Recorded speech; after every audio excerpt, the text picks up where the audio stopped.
Neil Ratner here with a story. Today would have been Joe Cocker's 74th birthday. And in honor of Joe, I thought I would tell you a few things you might not know about him. But a little background first. Okay, so Joe was a big fan of Ray Charles and skiffle singer Lonnie Donegan, and got his first chance to sing when he was 12 years old, when his older brother invited him to sing in his skiffle band. All right. Now, by the time he was 16, Cocker had his own band, but after they broke up, Joe quit school and became a gas fitter by day and a musician by night. Okay. Now, Joe became famous for covers of Beatle tunes. But what many people don't know is that his first single, released on Decca Records in 1964, was also a cover of a Beatle tune called I'll Cry Instead.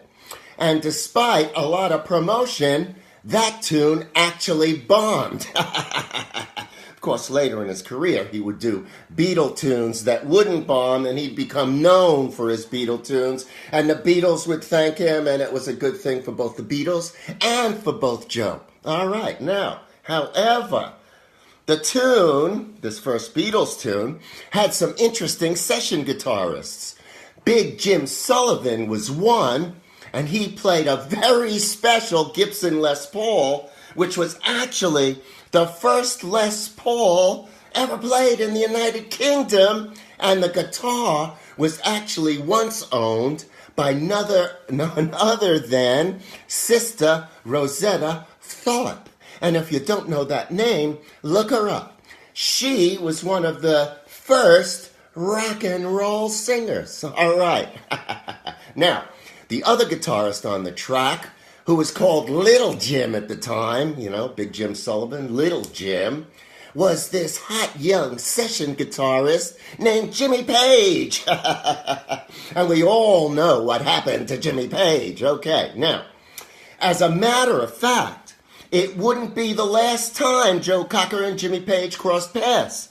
In 1968, it was Page that played guitar on Cocker's Beatles cover of A Little Help from My Friends, and we all know that tune. I'm going to play it in a while, so we'll hear it again. Okay.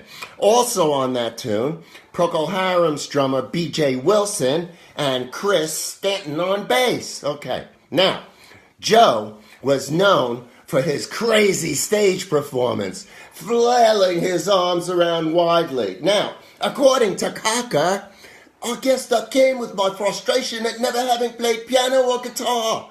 But it's just a way of trying to get feeling out. I get excited and it all comes through my body. And I'm sure many of you remember John Belushi doing Cocker on SNL. And Joe, rather than being pissed off, was rather amused by the performance.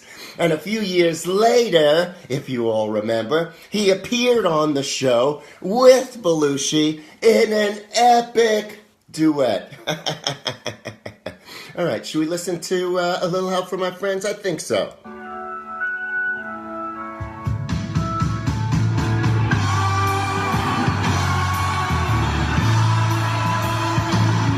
Of course, I saw Joe do this at Woodstock. This is not the Woodstock performance.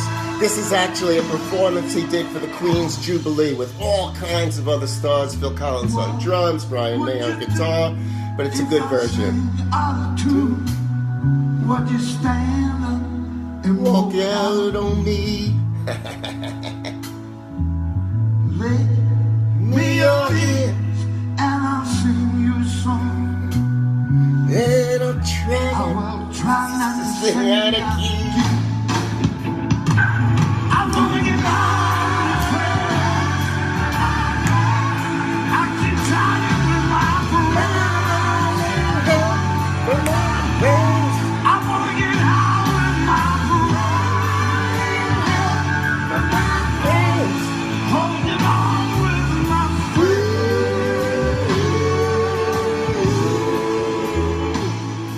Okay, now one of Joe's biggest tours was early on in his career. It was with the Mad Dogs and the Englishmen in 1970. which as drummer Jim Keltner said, was one big wild party. Now, I missed that one. I worked for D. Anthony right after that. D. Anthony was the one who arranged that Mad Dogs and Englishmen tour. I heard a lot about it. Unfortunately, I wasn't there, but from what I heard, it was an outrageous party. There were 52 shows in 48 cities in the span of 7 weeks. The band was enormous, made up of nearly 30 musicians, including pianist and band leader Leon Russell, 3 drummers, a host of backup singers that included Rita Coolidge and Claudia Lanier. But it almost killed Joe, who had become an alcoholic and was suffering from depression. Now, while on that tour in the States, Joe met Pam Baker, a camp director and a big fan.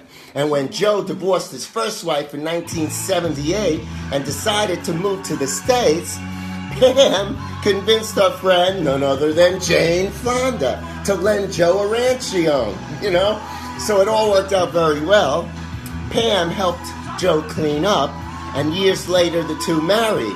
And Jane Fonda liked the two of them so much, she gave them 2 pigs named Rita and Earl.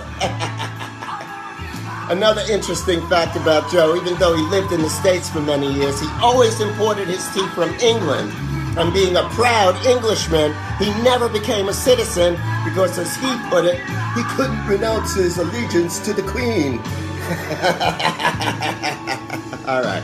So strangely enough, Joe's most successful song was the duet he did with Jennifer Lawrence, Up Where You Belong, for the film An Officer and a Gentleman, winning a Grammy Award for the Best Pop Performance by a Duo, and also an Academy Award for Best Original Song.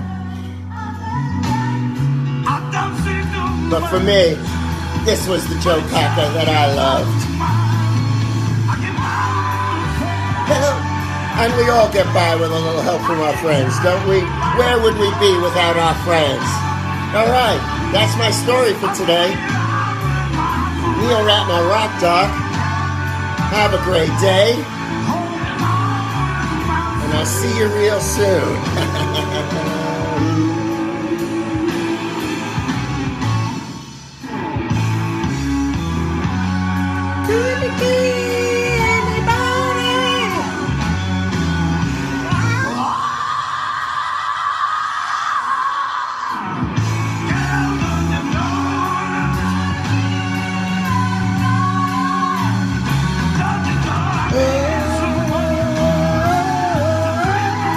All right.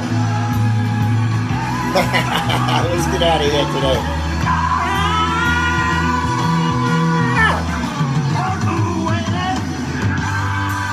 All right, everybody. Have a great Sunday. I'll see you again next weekend for some more cool stories. Neil Ratner Rock Doc out for now.